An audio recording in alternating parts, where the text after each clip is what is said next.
Only 2% of people think about money this way, and if you don't, this cycle will repeat for years. You work hard. You try to save. Yet every month, money disappears and stress stays. Why?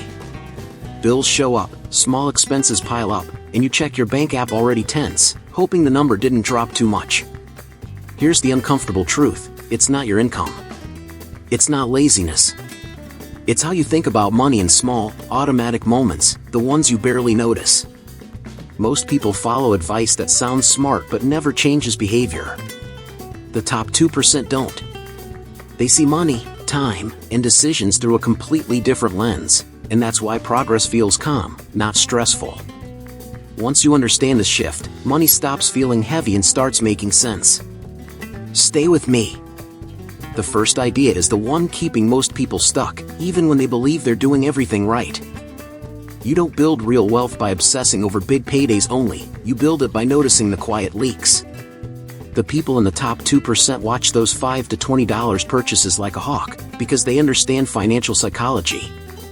Those tiny choices feel harmless, but they silently shape your money habits and your personal finance reality. That's one of the most overlooked finance tips out there.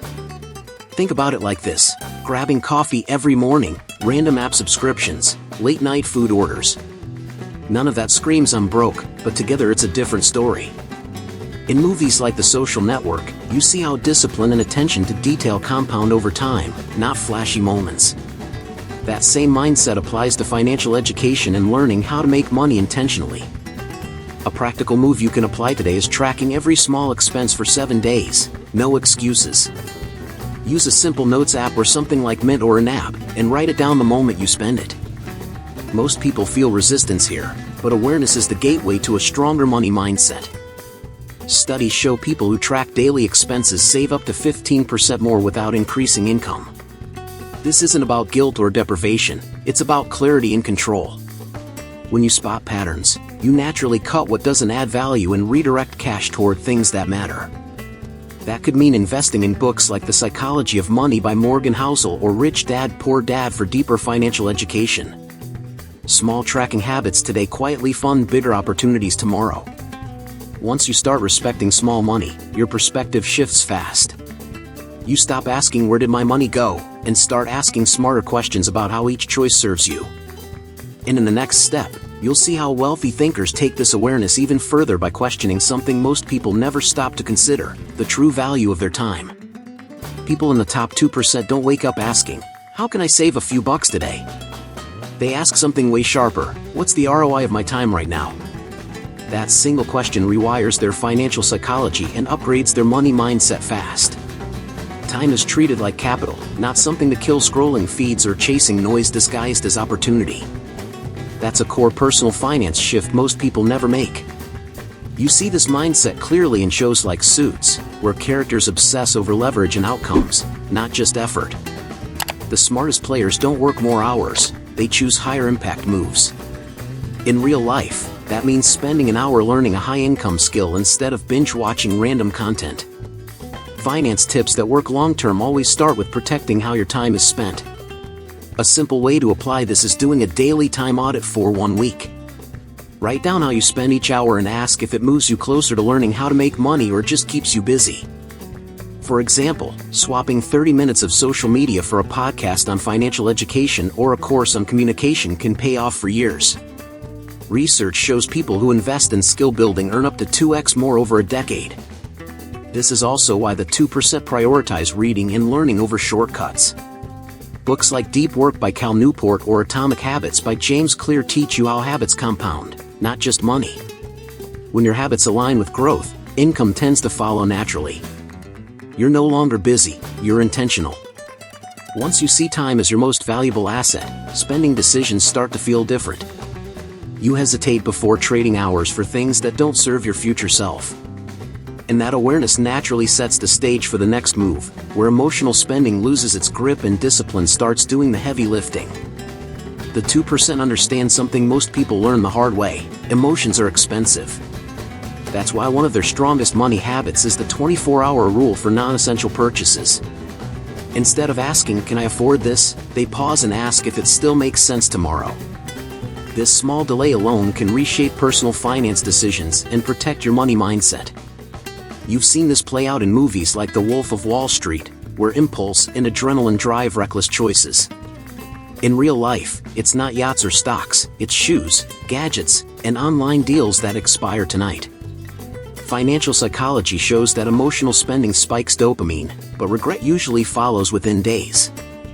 A practical step is creating a simple cool-off list on your phone. Whenever you feel the urge to buy something that's not essential, add it to the list and wait 24 hours. About 70% of those purchases won't feel necessary the next day, which instantly frees cash for smarter goals. That's one of the most underrated finance tips for anyone learning how to make money last. This rule doesn't mean never enjoying life, it means choosing enjoyment on your terms. People who practice this habit often redirect that money into investments, education, or debt reduction without feeling deprived. Over a year, cutting just 3 impulse buys per week can easily add up to $2,000 or more. Once impulse spending loses its power, something interesting happens. Money stops feeling like something that disappears and starts feeling like something you control. And that shift naturally leads to the next level of thinking, where every dollar begins to feel like it has a purpose waiting for it. The top 2% don't say "I spent money," they say "I assigned it a job."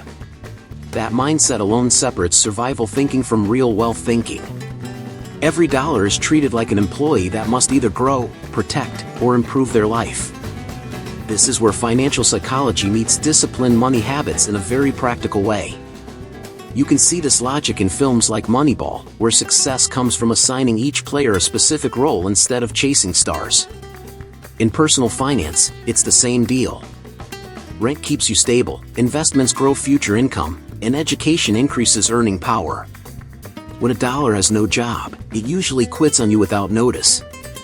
A concrete step is using a zero-based budget, where every dollar is assigned before the month starts. Tools like an app are built exactly for this purpose, but even a spreadsheet works. Studies show people who give every dollar a role are significantly less likely to go into consumer debt. That's not luck, that's financial education in action. This mindset also reframes how you think about investing. Instead of "I hope this works," you ask what job this investment is doing for you. Is it generating passive income, reducing risk, or increasing future options? That's how people who understand how to make money think long-term. Once money stops feeling random and starts feeling organized, confidence kicks in. You're no longer reacting, you're directing. And that clarity opens the door to a powerful weekly ritual most people skip, one that quietly compounds smarter decisions over time. The 2% don't wait for financial disasters to reflect, they check in every single week. A short weekly money debrief helps them spot patterns before they become problems. This habit sharpens financial psychology and reinforces strong money habits without stress or overwhelm. 10 minutes can save you months of regret. Think of it like a sports team watching game tape, the same way you see in series like Ted Lasso. Wins, mistakes, adjustments, repeat. In personal finance, that means reviewing what you earned, what you spent, and what felt off emotionally. This kind of awareness is a core piece of real financial education. A simple way to do this is every Sunday night, ask 3 questions. What worked? What didn't? What's one adjustment for next week? Maybe you noticed impulse spending creeping back in, or maybe you nailed your savings goal. People who do weekly reviews are far more likely to stick to long-term finance tips and goals. Over a year, that's 52 small course corrections instead of one big painful reset. That's how people quietly learn how to make money decisions smarter over time.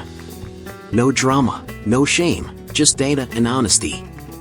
Small reflections compound into better outcomes, just like interest does. Once you start reviewing money weekly, you naturally crave progress, not shortcuts.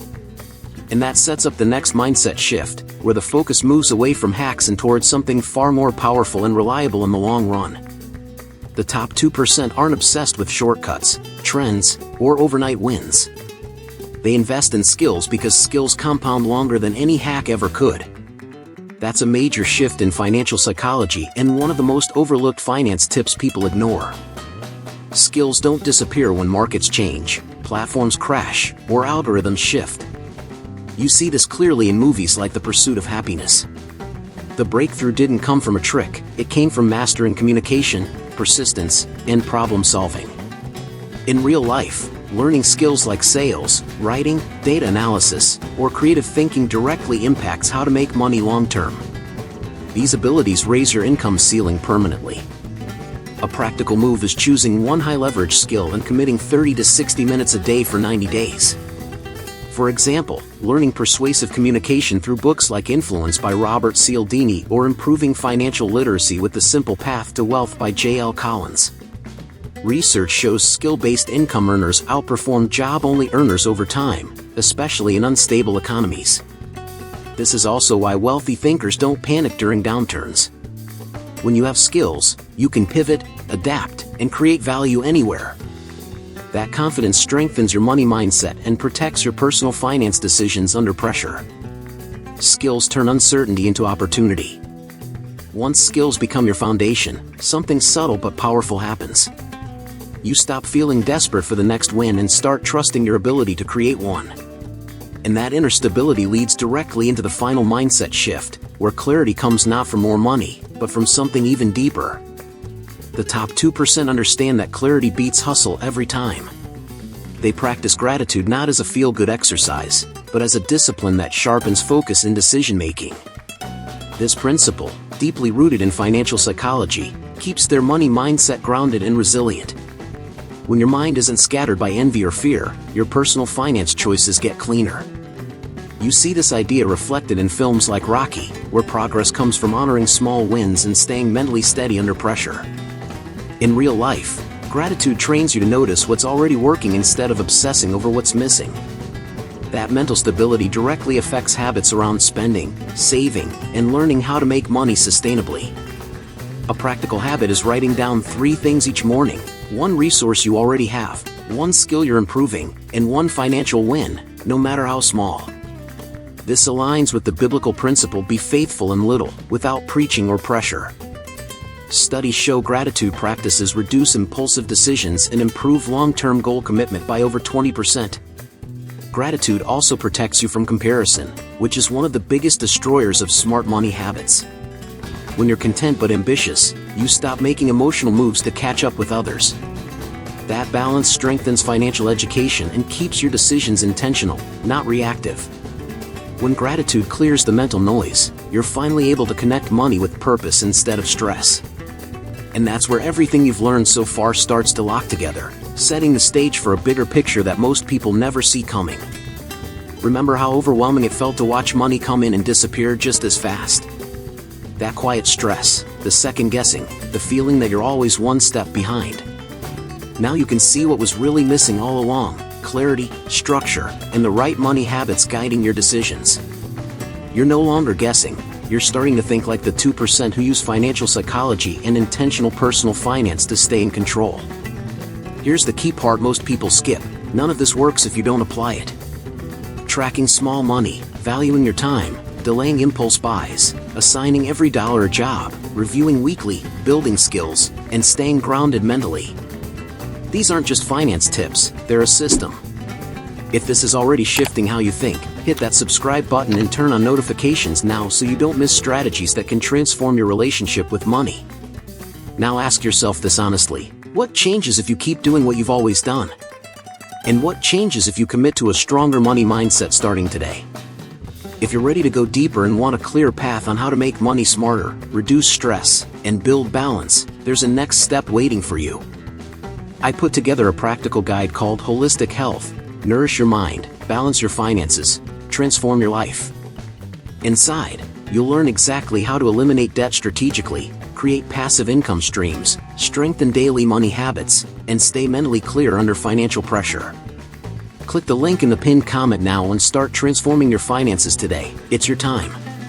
Check out the material in the pinned comment.